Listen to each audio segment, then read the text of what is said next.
on because we got to cover everything as much as we can in this segment. Let's move to Iraq if we can, because the UN has finally started to get involved.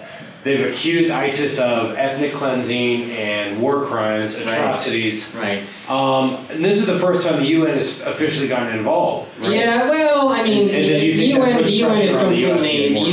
is completely hopeless at the moment, and they have been for a very long time. They just all policy and they have no effective enforcement. They have no effective.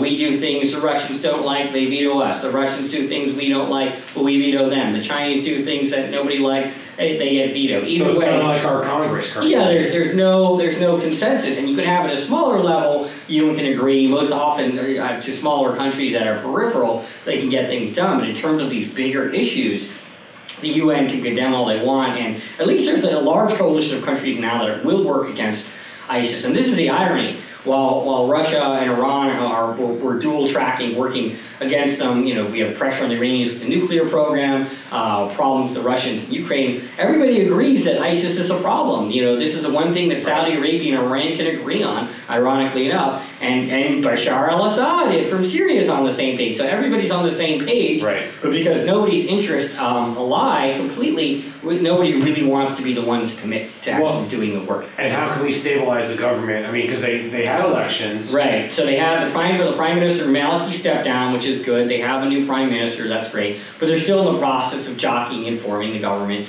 And they also have to, quite frankly, rebuild the Iraqi army, which is essentially totally collapsed with the advance of ISIS. So they are doing that. And the other thing you mentioned earlier is the Kurds are going to be a big part of that. And I think it ultimately comes down to, we're going to have to finally accept that. There's at least going to be, I think, eventually, at least a very autonomous, if not fully independent Kurdistan in northern Iraq. And I think even Turkey is going to get on board with it at a certain point because they control a lot of the oil, and also they're a big part of the stability. They're the only thing left. The Iraqi army doesn't exist in northern Iraq. Well, that's tough. Because there's still, the thought of keeping the faction separate. Right, and they, if I think the Kurds would be willing to stay within Iraq and be autonomous if they're going to get a percentage of the oil money and if they're going to have more representation in parliament. Do you think that's possible?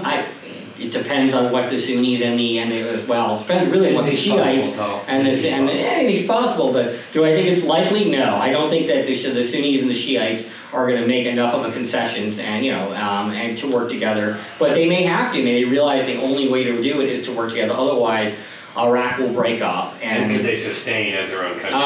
They have oil. They could do it. I think they could do it if Turkey, as long as Turkey is willing to go along with it. At the end of the day, we're going to have to negotiate in terms of flying our airplanes over drone attacks on ISIS over in Syria. If we do it without Assad's approval, they're going to protest. Maybe they'll even try to shoot at our planes. We don't really know, and that's why Obama doesn't have an answer strategically for that right now. So you just jumped from Iraq to Syria because of there's really no distinction at this point because the whole border is porous. ISIS has taken over. Most of central Iraq, and they've taken over most of central and eastern Syria is now under their control. And then the question is, we can bomb them on the Iraqi side, and maybe they'll stay on the other side, but there's no more border anymore. So the question is, if they go to Syria and they're untouched there, then they're still going to prosecute the war there. So the question is, can you solve it without dealing with the Syria crisis? And I don't think you can. That's tough. And thank you again for listening to the World News and Current Events with Tal Greenberg. You're watching the Sam Jack Podcast. I'm not a professional, but wait, I am. We'll be right back.